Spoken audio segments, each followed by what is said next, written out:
asistencia o del acompañamiento.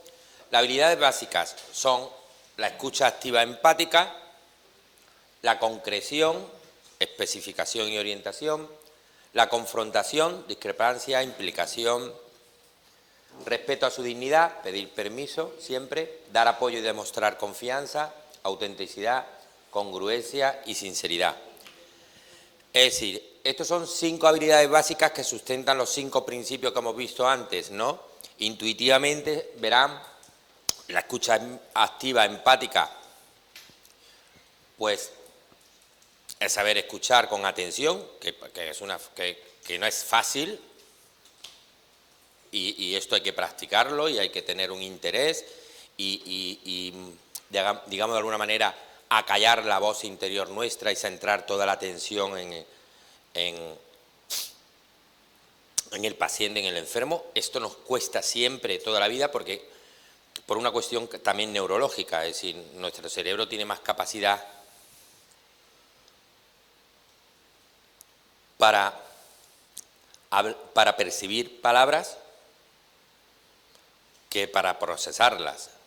Es decir, se suele decir que la naturaleza humana, o Dios, fue sabio, por eso nos dio 2 orejas y una sola boca, para que escuchemos el doble de lo que hablamos, ¿no? Entonces la escucha activa significa eso, poner toda nuestra atención en lo que la persona nos está diciendo.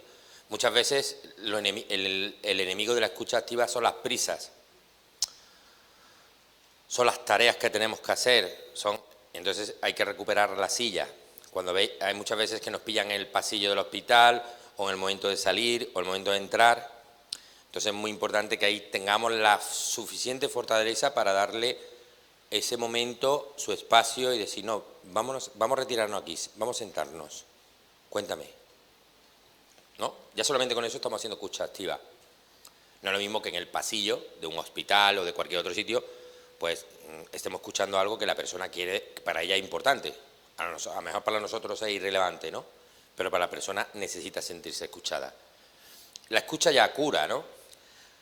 La concreción es especificar y orientar en nuestra tarea como asistentes, nuestra tarea como acompañantes, saber orientar, saber especificar qué es una sedación, qué es una eutanasia, saber cuál es el tratamiento, cuáles son los pros y los contras de su comportamiento y orientarlos. Ya tienen ustedes herramientas ético-morales para saber orientar adecuadamente, ya las tenían, ¿no? Pero ahora con más razón para saber orientar en las decisiones, ¿vale? Siempre desde el respeto profundo a la dignidad del otro, pedir permiso, sí, ¿no? Que no es otra cosa que decir, bueno, si me dejas yo te puedo orientar o te puedo ayudar o te puedo dar, ¿vale? Dar apoyo y demostrar la confianza, eso lo hacen con creces, que es la disponibilidad. Estoy disponible aquí para cuando me necesiten, ¿de acuerdo? Y la autenticidad y la sinceridad es muy importante, sobre todo porque esto sostiene la confianza. Muchas veces por pudor, por miedos, no le decimos la verdad al paciente. Esto es un problema, ¿no? Porque perdemos la confianza, tarde o temprano. Entonces, la verdad, muchas veces, como dicen los antiguos, la verdad aunque duela, hay que decirlo con palabras tiernas y con verdad soportable para no perder sobre todo la confianza.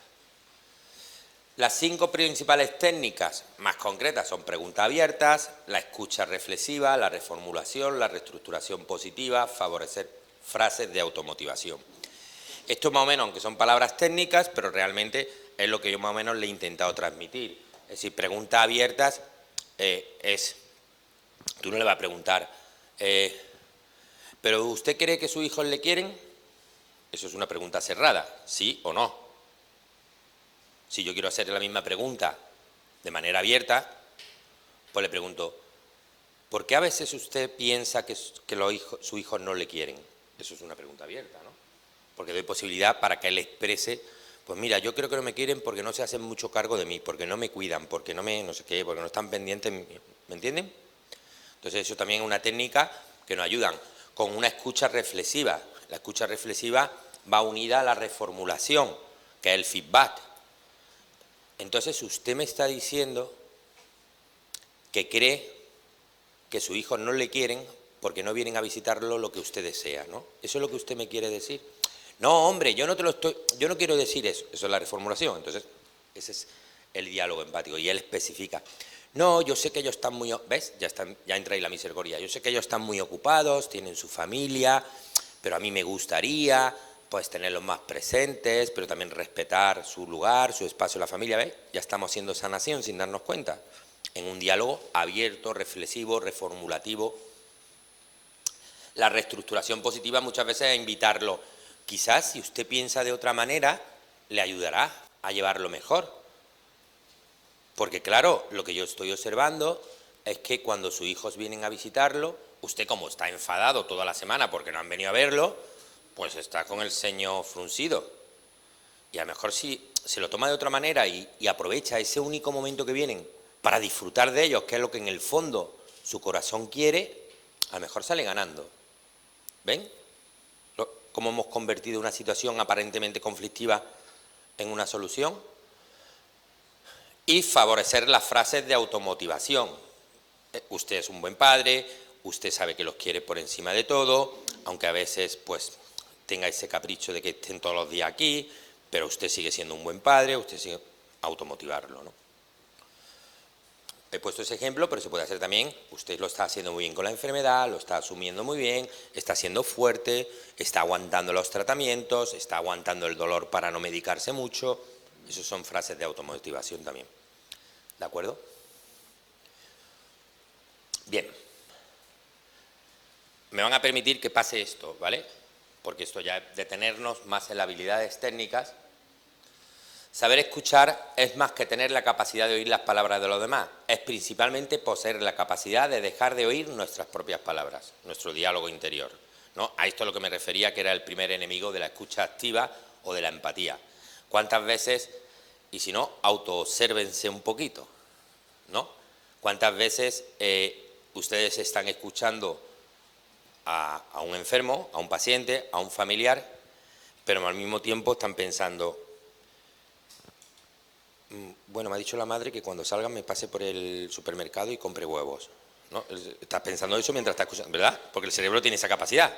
¿No ha pasado? Que tu cerebro va por Antequera y tú estás... Entonces, eso es enemigo de la reflexión. Entonces, por eso la escucha activa realmente es eso. La empatía, ¿vale? No me voy a centrar en la empatía porque es también desglosarla y me llevaría pues bastante tiempo, ¿no? Lo dejamos un poco ahí, esas técnicas más concretas, si ustedes quieren, para otro momento, ¿no? Que tengamos otro curso más específico de habilidades, ¿vale? Que no es empatía, ¿vale? Ya le digo que lo siento muchísimo.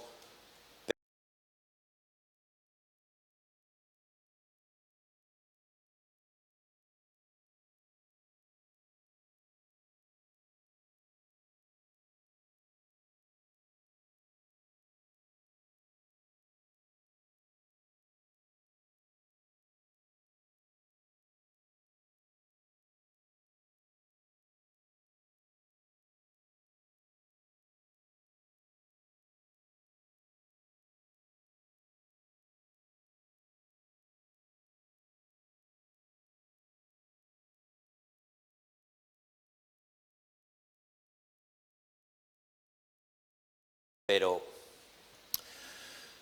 bueno, esto sí lo vamos a leer porque le puede ayudar un poco. Una persona puede aumentar su capacidad de empatía observando con más detalle a los demás mientras dialoga con ellos, prestándoles toda su atención y observando todos los mensajes que esa persona transmite, esforzándose por ponerse en su lugar y leer lo que siente.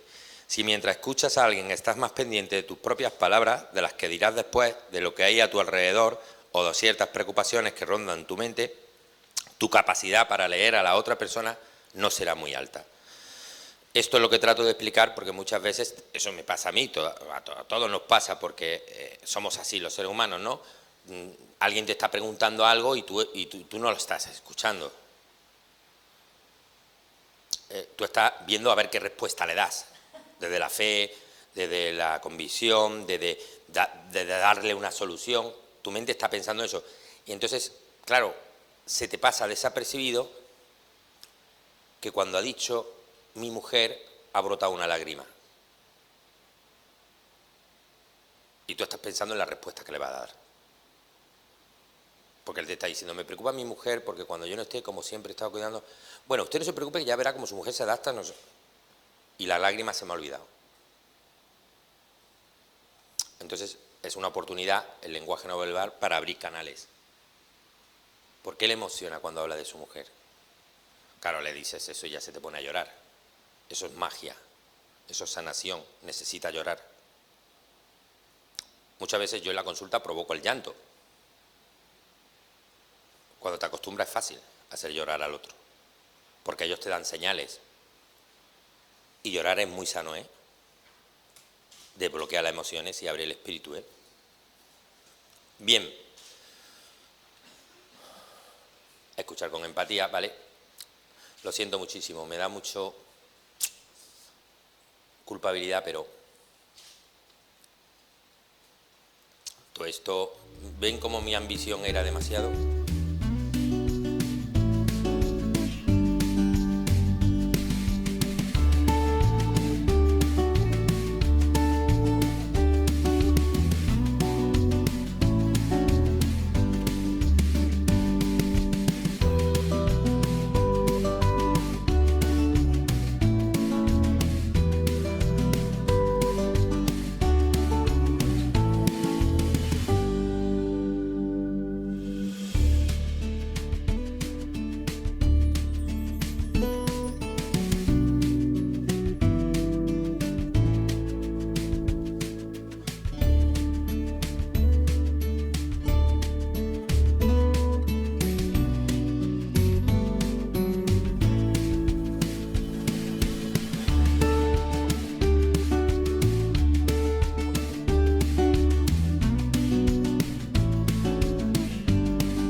Acompañar a los otros en el sufrimiento no es dar tus valores, creencias e ideales, sino revelar a los otros sus valores, sus dones, sus fuerzas, y confiar en ellos y en su capacidad para enfrentar y afrontar.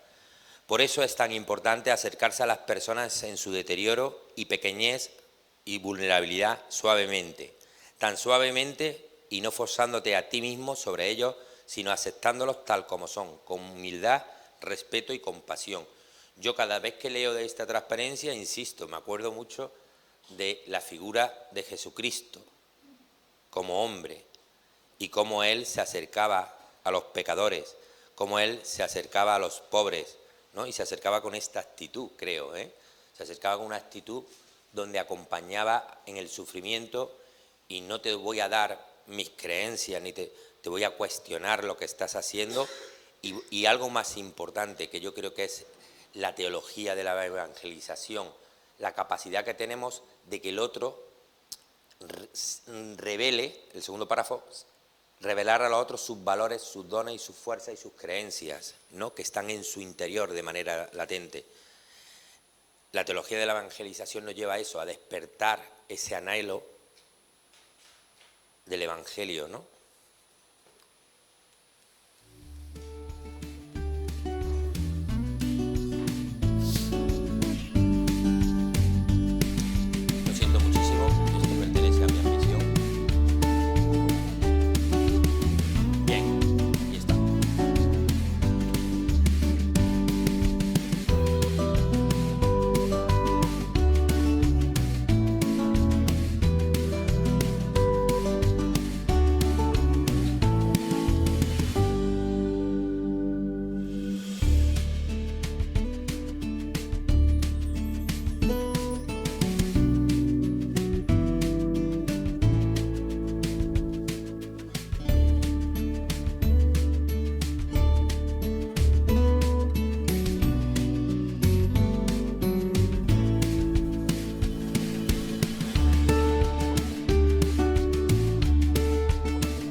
vamos a entrar ya de lleno en algo que creo que puede ser más productivo que la parte que hemos borrado, ¿no? Que era más técnico, que también lo necesitan, creo, ¿no?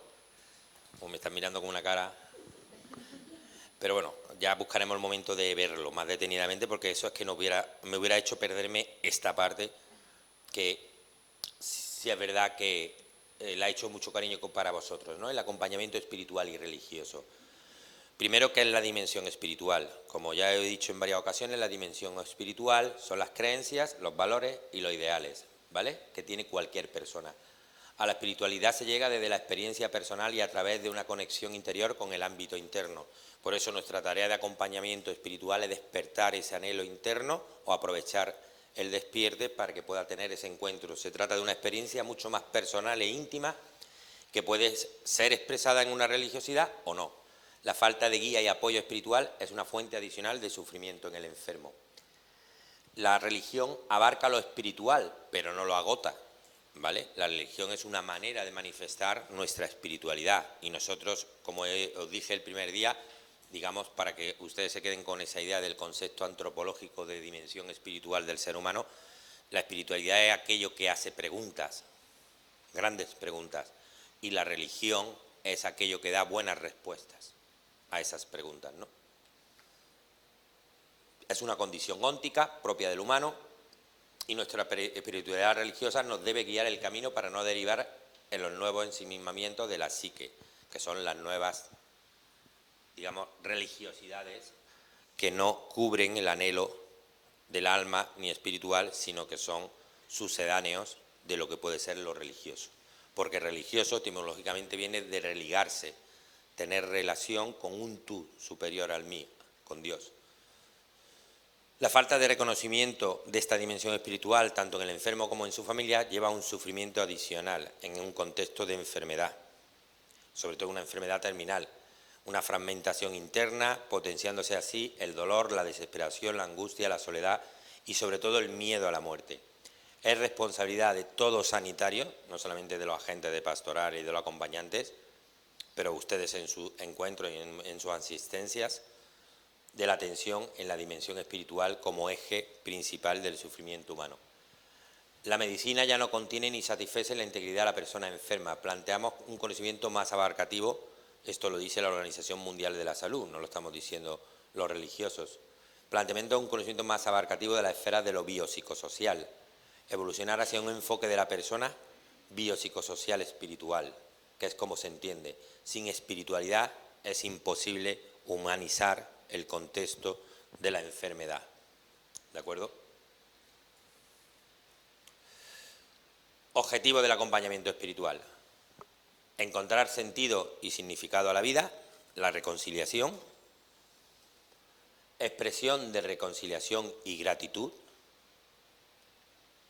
y sentido de esperanza y trascendencia. Digamos que esos son los tres objetivos de cualquier persona que quiera acompañar el mundo espiritual del enfermo, del vulnerable o de la familia.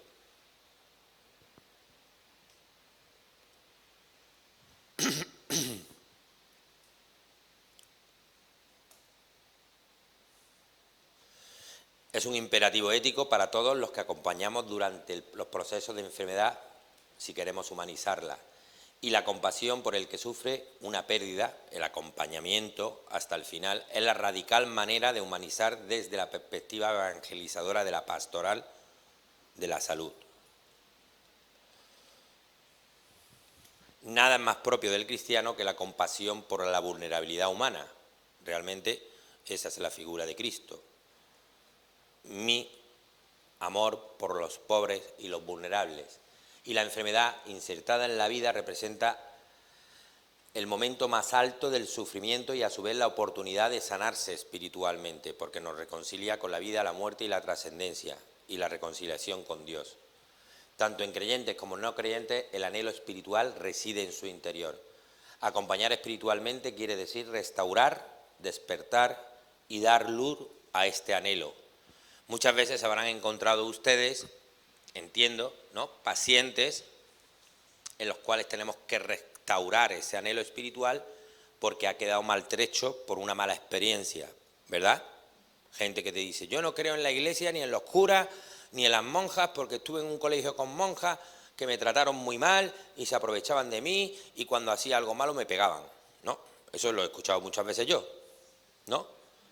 Muchas veces esta es una experiencia de que hay una herida espiritual religiosa en esa persona que nosotros en ese momento y en esa expresión, el paciente no te está criticando gratuitamente a la iglesia, ni está expresando un bloqueo. En el fondo, si interpretamos eso desde la hermenéutica evangélica, te está diciendo, me gustaría amar a la iglesia, me gustaría amar a Dios, pero no puedo, tengo un trauma ahí. Nuestra tarea de acompañamiento espiritual es restaurar ese anhelo, ¿no? ¿Cómo se hace eso? Pues acudiendo al perdón, acudiendo a la vulnerabilidad, acudiendo a la reconciliación. ¿Me siguen? Vale.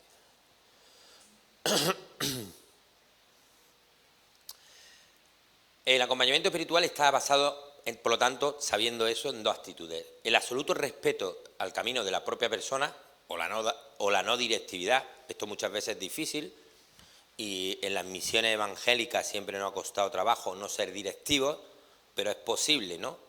Es aceptar el proceso de la propia persona y acompañarlo en su propio camino. No podemos hacer el camino por él, por mucho celo evangélico que tengamos.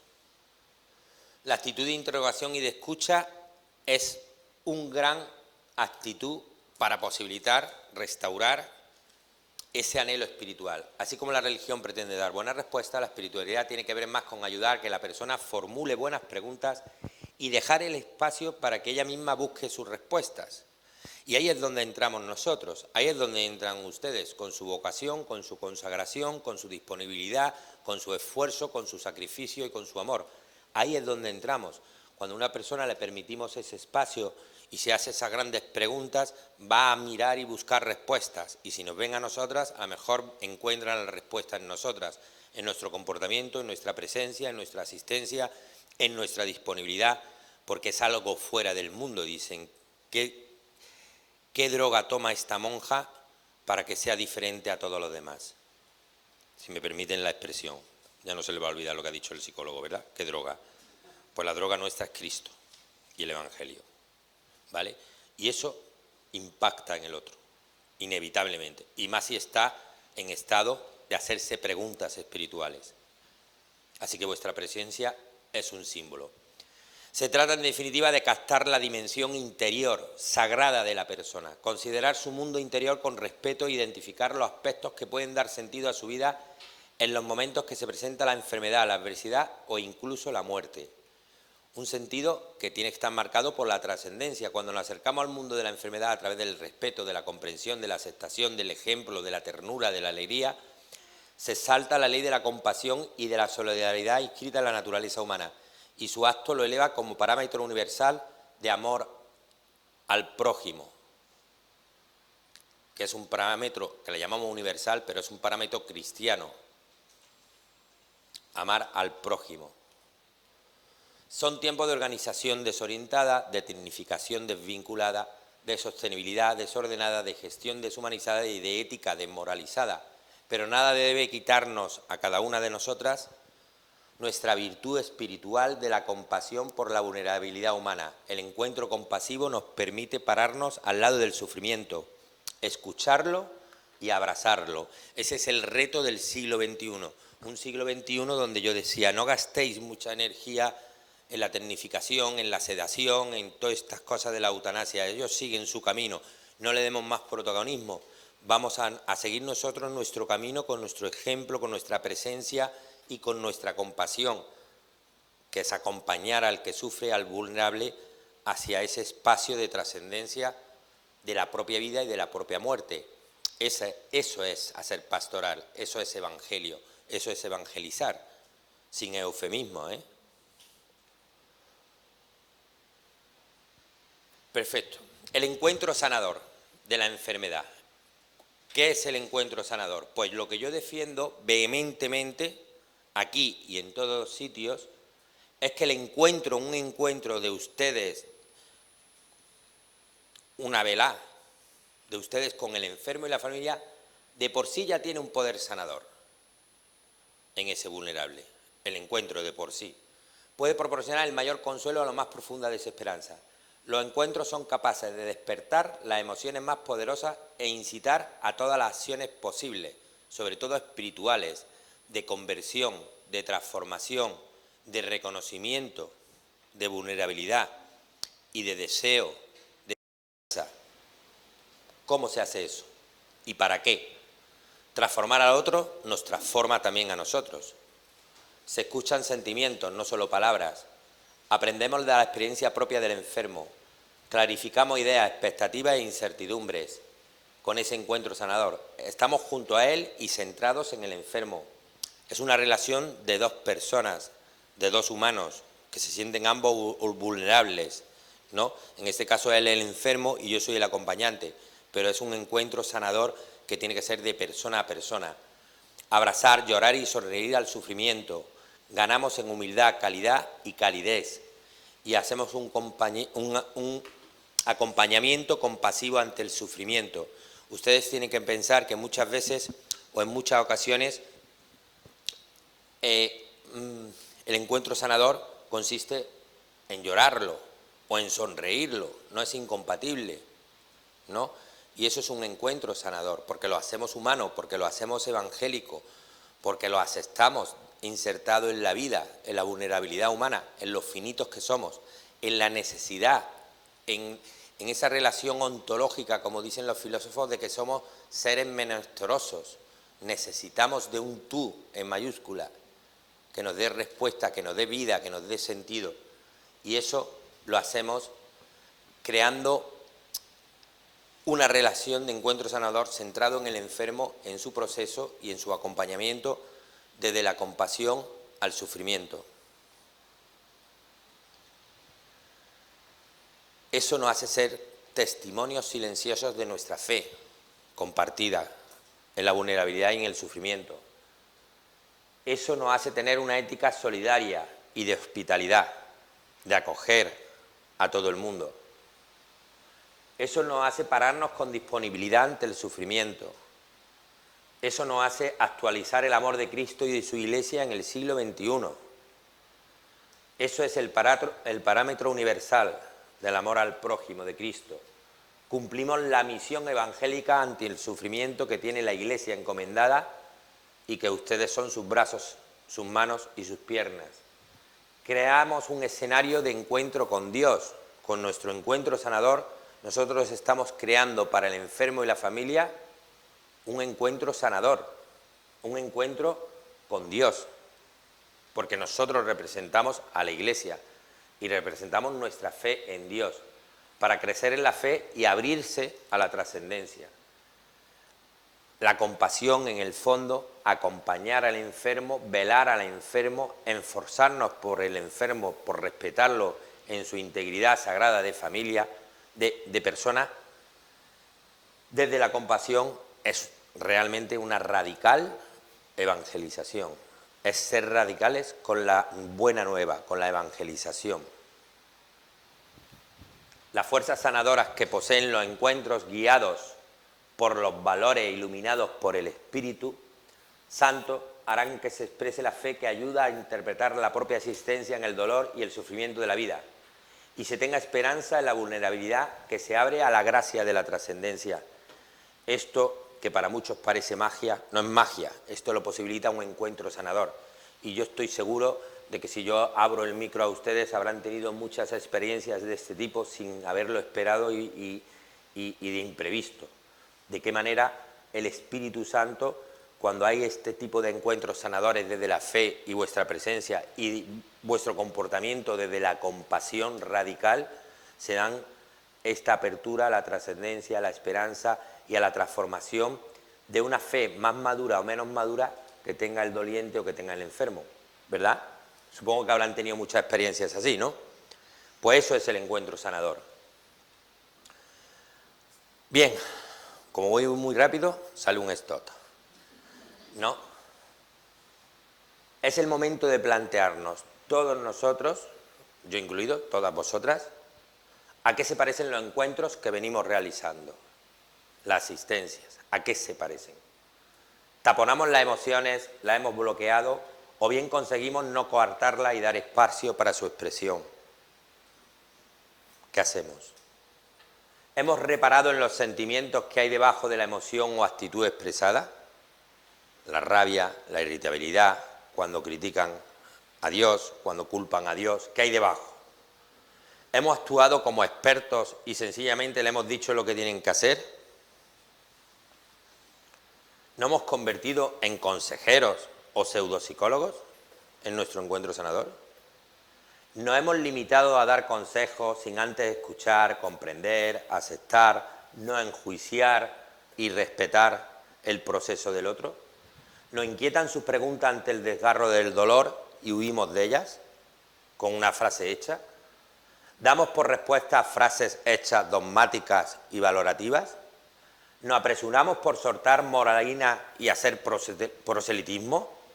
Conviértete, conviértete, pecador, conviértete, pecador. ¿Nos centramos en eso?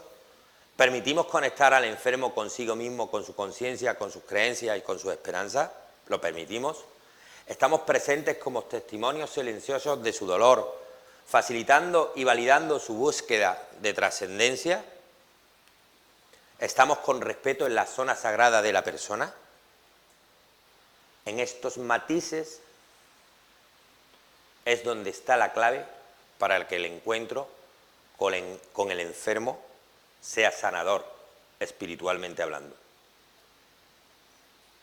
¿Están de acuerdo o me lo critican?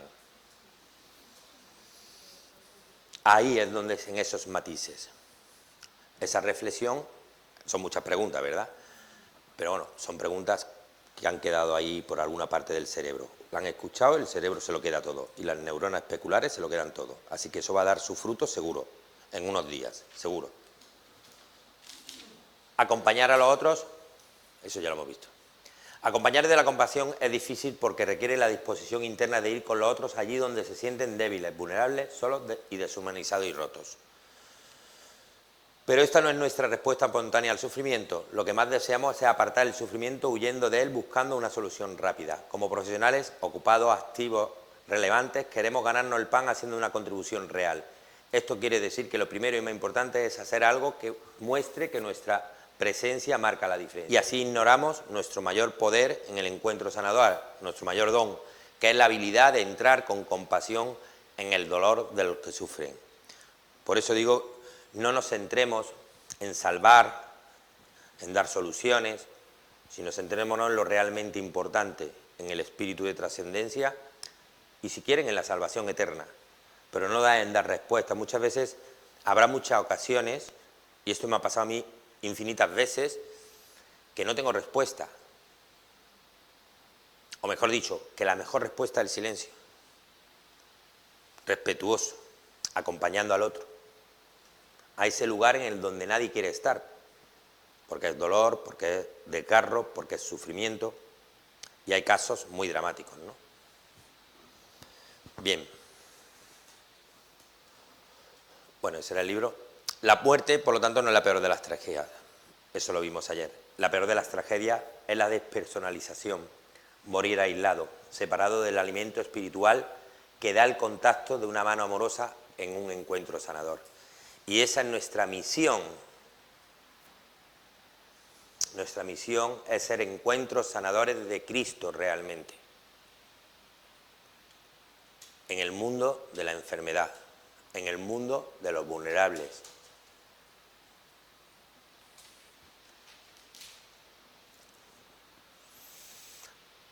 Bueno, y con esto he ido muy rápido, pero concluyo, ¿vale? Porque quería dejar un espacio a la reflexión en grupo de lo que hemos visto esta mañana, de que piensen o compartan con nosotros, si quieren, cuáles son las mayores dificultades que encuentran en todo esto, ¿no? Que no tienen por qué ser dificultades propias de cada una de vosotras, pueden ser dificultades de que el mundo no nos entiende, de que lo exterior es muy hostil, de que realmente tenemos mucha carga laboral, pueden ser dificultades para pararnos, como decíamos ayer, en una silla que nos lleve a un encuentro sanador, ¿no? Dime. Hablando del silencio, hace unos cuantos años, ahora ya no sé si lo hacen, a los seminaristas en Vitoria, la diócesis les lleva 10 días a un centro de SIDA en Madrid. ¿De qué? De SIDA. De SIDA. Eso, a enfermos que están... Sí. Y uno contaba que había otros, ¿no?, también ayudando y tal, y empezaban, porque Cristo te quiere, Cristo te quiere, el pobre moribundo con la enfermedad que estaba ahí. Entonces, con la matraca, entonces el otro lo rechazaba, porque él estaba en otra dimensión, ¿no? Y a ellos lo que le decían que era silencio, estar allí, ayudar en lo que se necesitaba y estar con los enfermos, que luego ellos ya se abrirían. Pero en principio, silencio y con su presencia. Eso es lo que, hablando un poquito de lo que has dicho. Sí. Bueno, eso es una discusión en el mundo de la misión evangélica, ¿no? Siempre ha sido un tema polémico, o a debatir si quieren, o abierto, ¿no? Todavía, incluso eclesiológicamente, o incluso teológicamente, ¿no? Ahí está la teología de la liberación, ahí están las misiones evangélicas, ahí están muchas veces pues, los grupos religiosos que han ido a hacer las Américas desde un proselitismo de convertir a la indígena y todo esto. Hay gente que está a favor de eso, de alguna manera, de dar de una manera clara y evidente una respuesta a lo interrogante del hombre, y al fin y al cabo también hay una manera desde el silencio, desde la compañía, desde la presencia, desde el testimonio, ¿no? Pues evangelizar. Yo no me quiero mojar en esto porque esto es un debate abierto todavía dentro de la Iglesia, ¿no? Realmente creo, bueno, me mojo con ustedes, quiero decir que no quiero, pero yo prefiero ese camino, ¿no? Porque desde mi punto de vista, y humildemente creo que se parece más a Cristo, ¿no? Es verdad que Cristo le decía a la gente, yo te perdono, vete y sé libre, y no peques más, ¿no? Es verdad que eso en algún momento también lo tenemos que hacer, ¿no? Eso también es evangelizar. Pero en el mundo de la enfermedad, en el mundo de la habilidad, en el mundo del hombre roto y deteriorado, eso es un terreno muy sagrado. Y entonces yo creo que nosotros tenemos un don, o tenemos un carisma, o tienen un carisma muy precioso, en el sentido de que no lo podemos gastar en juzgar al otro, si tiene una fe inmadura, si tiene una fe madura, si es beato, si no es beato, si es superficial o no es superficial. Puede que eso sea verdad, pero eso realmente no creo que nos aporte nada, ¿no? Creo, a nuestra misión y a nuestra visión. ¿Cuál es su misión, hermanas? Estar en el lecho de muerte del que sufre, acompañándolo, con un silencio fundado en el amor y sacrificio.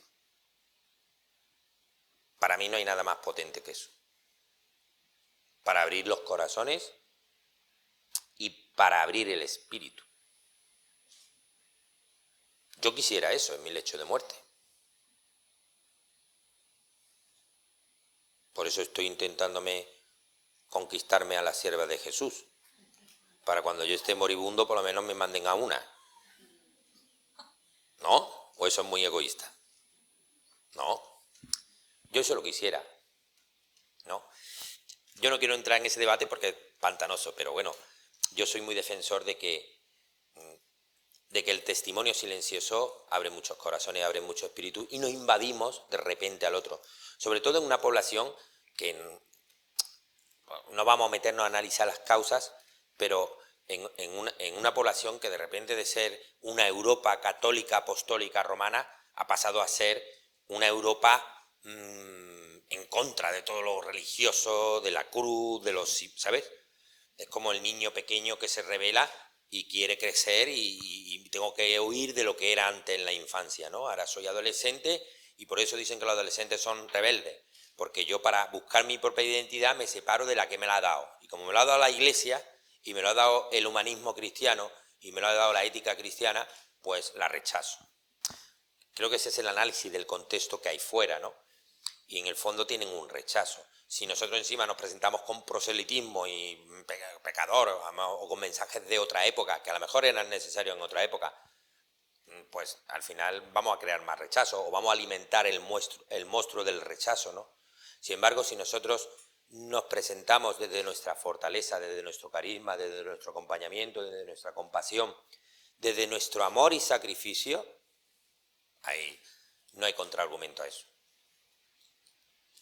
Podrán decir que no les gusta nuestro hábito, que lo digan, a gusto los colores, pero no hay contraargumento a nuestra misión, a nuestra visión, a nuestra presencia, a nuestra manera de ser comunidad y a nuestra manera de vivir esta vida terrenal teniendo muy presente el reino de los cielos. Y eso, por muy ñoño que parezca lo que voy a decir, porque es un poco ñoño, pero realmente es la alegría. Y el reino de los cielos es alegría.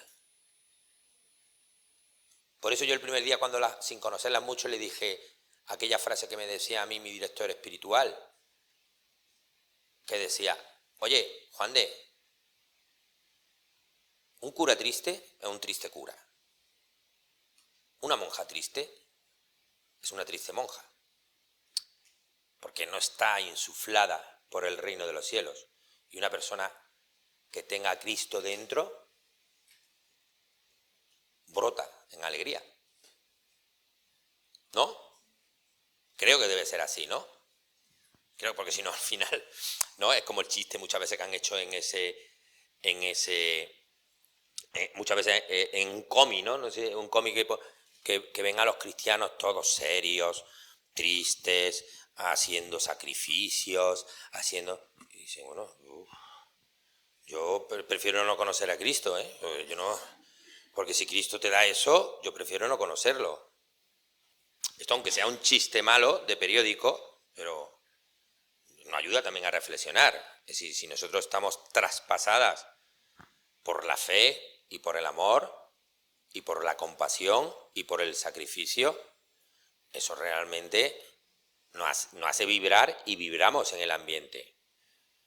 Yo por eso me he saltado la parte más técnica, la parte más psicológica, digamos, la parte que también le hubiera gustado a ustedes ver, y me quería centrar en esto porque quería, o tengo la intención de mi corazón y de mi esfuerzo, de hacerlas conscientes de que en su asistencia ustedes hacen encuentro sanador, aún sin saberlo, aún sin quererlo, aún sin tener la intención tácita. Ustedes, en la manera que lo están haciendo, hacen un encuentro sanador.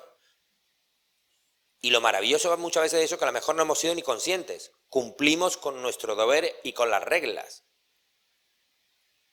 que nos ayudan, pero están haciendo encuentros sanadores, transformadores. No lo olviden.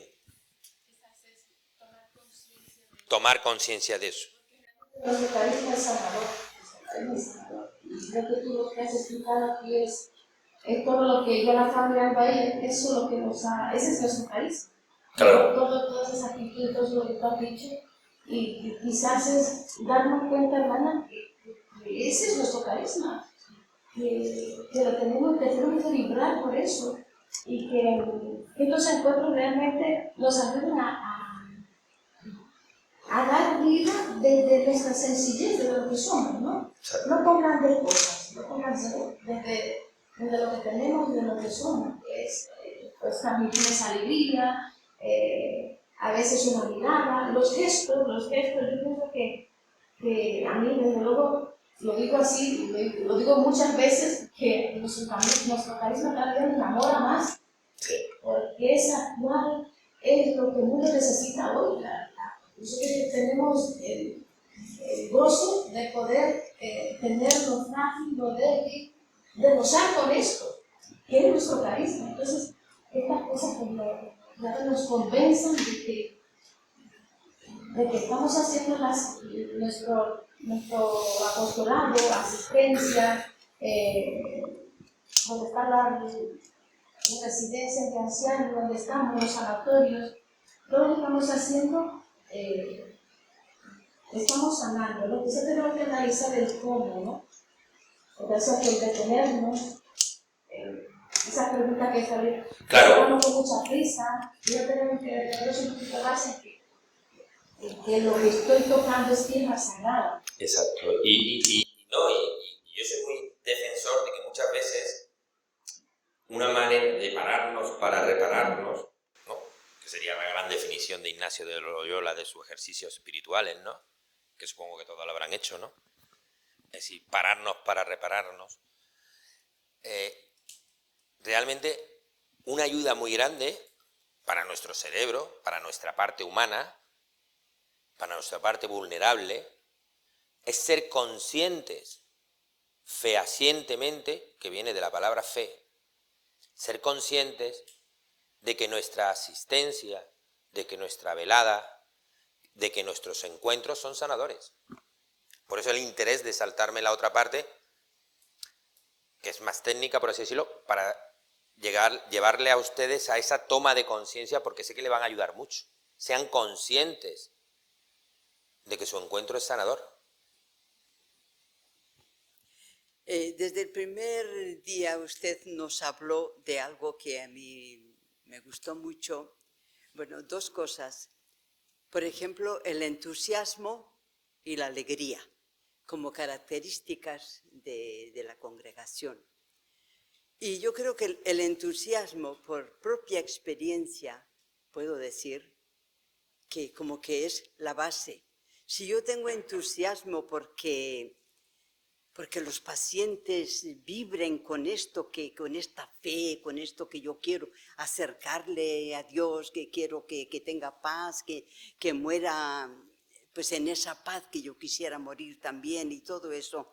Si yo tengo ese entusiasmo, pues yo voy a poner todo lo que está de mi parte, lo voy a hacer pues lo mejor que sé hacerlo, voy a poner todo el interés.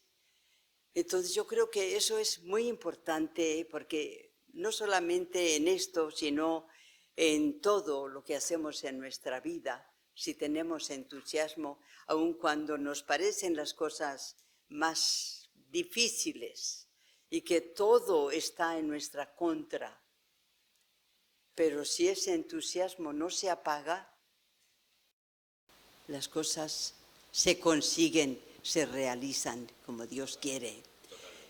Y luego, pues y eso, claro, ese entusiasmo, por supuesto, con alegría, porque si no, y eso también es cierto, yo he estado en varios países y es una de las cosas que aquí hay hermanas que son, por ejemplo, de Filipinas o de Perú, donde nos han conocido desde el principio, lo que más, porque, bueno, lo decían, ahora a lo mejor se les ha olvidado algo, pero lo decían, es que ustedes son diferentes, es que qué alegría tienen, qué alegría, ¿sí o no?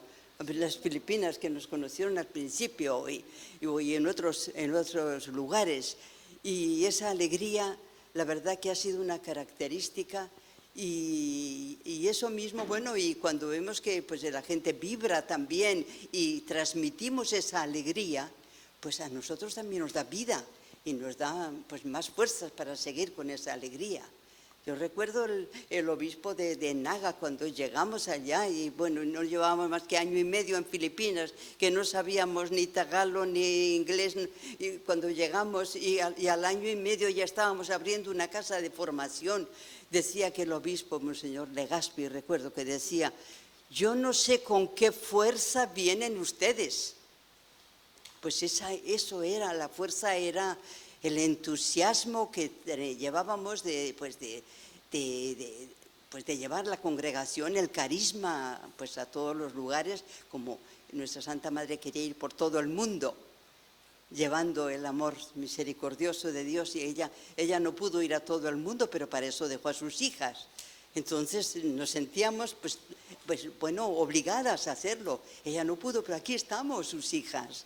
Entonces, la verdad que yo creo que eso ha sido una característica y pues espero y seguirá siendo, yo creo, ¿verdad? Porque yo desde mi vejez ahora, pues quiero en mi silencio, no quiero perder ese entusiasmo ni esa alegría, y bueno, ahora tengo que hacerlo con la oración y con el pequeños sacrificios que me toca hacer, ¿verdad? Como todo ser humano, pero yo creo que pues siempre tenemos esa misión aún, yo hasta que me muera. Pienso seguir, ¿verdad? Con ese, si el Señor me concede, ¿verdad? La gracia. Pero pues yo creo que pues a la juventud sí que yo le animaría mucho a que no pierdan el entusiasmo, y aunque vean las cosas muy difíciles, no, pues ahora es que es muy difícil, no, pues es que ahora la gente es que no te escucha, es que el ambiente es muy hostil, totalmente hostil. No importa, no importa, tú evangeliza, tú demuestra tu entusiasmo, demuestra tu alegría, y les va a llamar la atención, bueno, ¿por qué está esta monja alegre? ¿Por qué? ¿Qué es lo que tiene? ¿Qué se toma? Bueno, exactamente, ¿qué se toma esta monja? ¿No? Claro, pero yo añadiría a eso algo importante, que creo que lo ha dicho, pero y que también es muy importante, ¿eh? Tenemos que cuidarnos mutuamente el entusiasmo. El entusiasmo no es solamente, no podemos pensar que somos autosuficientes, ¿eh? Yo estos 3 días aquí con ustedes me he entusiasmado, ¿no? ¿Eso por qué ha sido? ¿Porque yo soy entusiasta? No, porque ustedes vibran en el entusiasmo, contagian mi entusiasmo y viceversa, ¿no? Creo, ¿no? ¿Quién está entusiasmada? Que levante la mano. Vale. Pues todas las que están levantadas la mano, que sepan que están poseídas por Dios, que es lo que significa la palabra entusiasmo, que no quiero que se le olvide el significado de entusiasmo. Y nuestra lectura de este mundo, mi lectura profesional, de Juan, no de Juan de Dios, de Juan, aunque soy indivisible, es que el mundo no vive entusiasmado. ¿Por qué? Porque no se han dejado poseer por Dios. ¿Entienden? Más que decir el mundo es hostil, el mundo tiene un problema. La gente, la primera causa de discapacidad en el mundo ya es la depresión. En España tenemos entre 11 o 12 suicidios diarios. En Europa, 100 y pico. Diarios. ¿Qué nos ha pasado a la vieja Europa? Que hemos perdido el entusiasmo por vivir. Que hemos perdido estar poseídos por lo divino, que es lo que significa la palabra entusiasmo. Y obviamente el entusiasmo nos lleva a la alegría, ¿no? Y todo eso lo sostiene algo que para mí me enamora de ustedes, que es ese binomio de amor y sacrificio, que es suyo, que no se lo voy a quitar. Eso es propiedad de vuestra marca. Pero ese binomio sostiene, no grabes eso porque va a aparecer esto aquí, un monólogo de estos de tú corta y quita, pon, quita, corta y pegar. Tú me cortas a mí y pones la hermana que ha hablado mejor que yo. ¿Está? Pues ese binomio, no estoy de WhatsApp, es que no. Pues yo creo que es la fuente, es impresionante, es que es la parte de decir, oye, es que yo al final me siento entusiasmada porque me subo sobre 2 palancas, que es el amor y el sacrificio, ¿no? Porque el amor y el sacrificio es lo único que me hace estar disponible, es lo único que me hace aceptar la vulnerabilidad, es lo único que me hace tener fuerzas sobrehumanas para llevar el horario que llevan. Es lo único. Por eso, aunque yo piense que las monjas siervas de Jesús se toman alguna droga extraña, no se la toman. Lo que se toman es el binomio del amor y sacrificio, que es lo que te fundamenta carismáticamente vuestro entusiasmo, vuestra alegría y vuestra, porque creo, no sé si era en la píldora de formación, ¿no?, que estamos haciendo, le llegan una píldora de formación mensualmente y la están leyendo concienzudamente, lo tienen que leer y queremos, o me gustaría, que siempre sacaran un día para compartirlo en comunidad, ¿no? ¿Así lo hacen? Habláis sobre eso, ¿no? Pues yo creo que la de septiembre era la de amor y caridad. Amor y sacrificio. Esa era la píldora de septiembre, creo, o octubre, no sé, que no la habéis leído todavía en septiembre, ¿no? Vale, creo que es la de amor y sacrificio. Míralo. ¿Lo tiene ahí?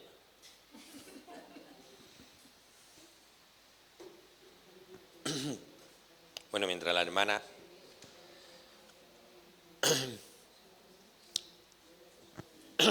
Sí.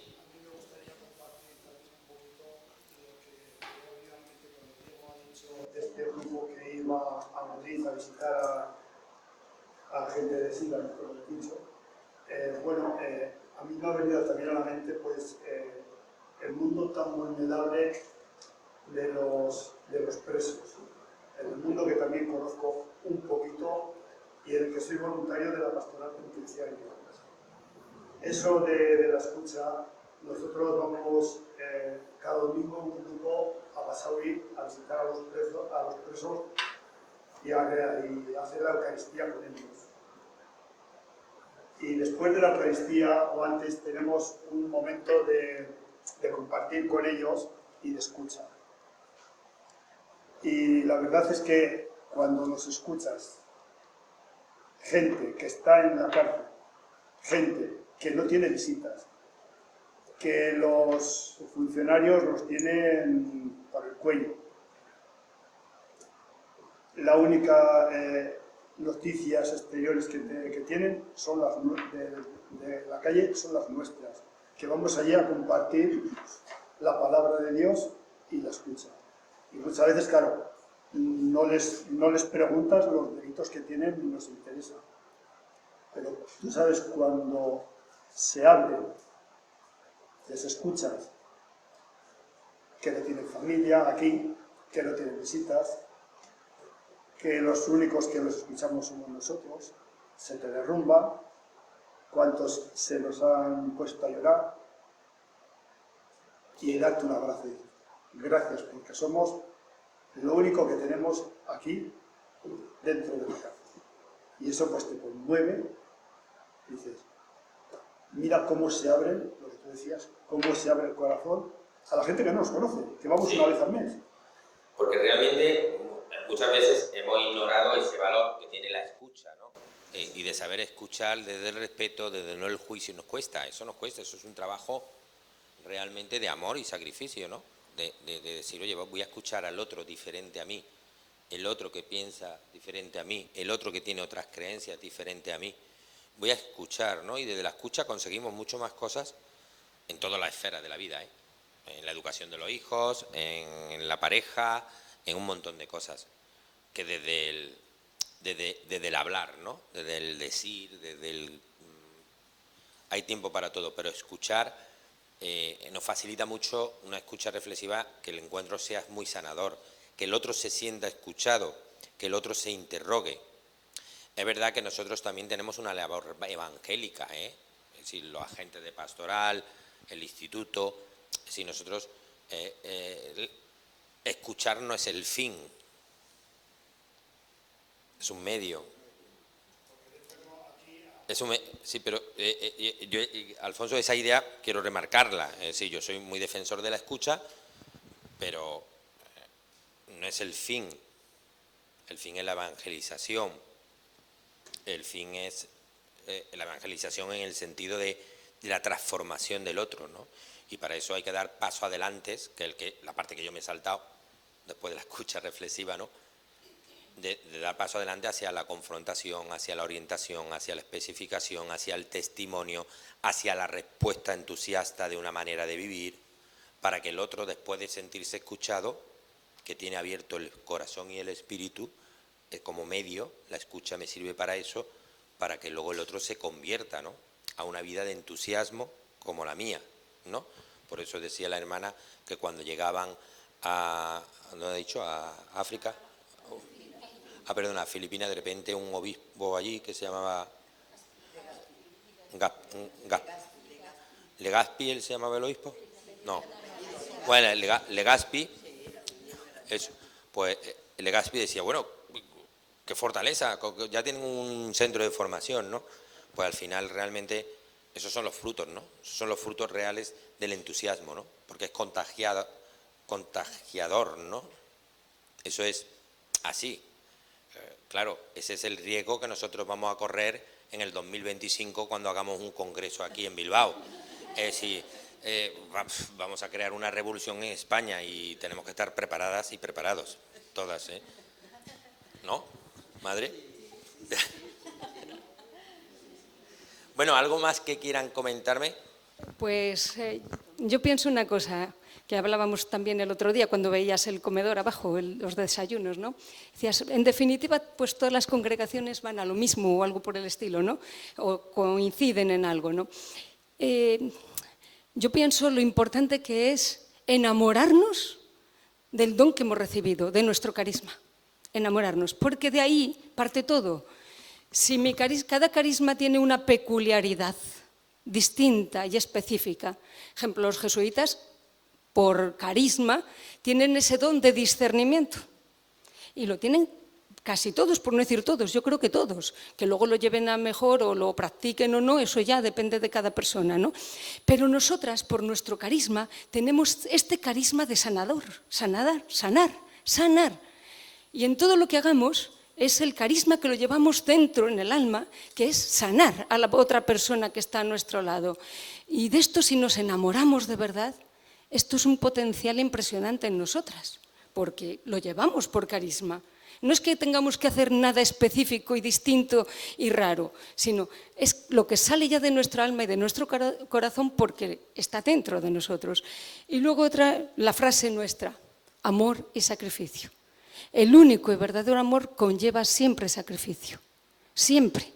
El amor de una madre la hace sufrir por sus hijos, la hace desvelarse por sus hijos, la hace incluso a veces dejar de comer ella para que coman sus hijos.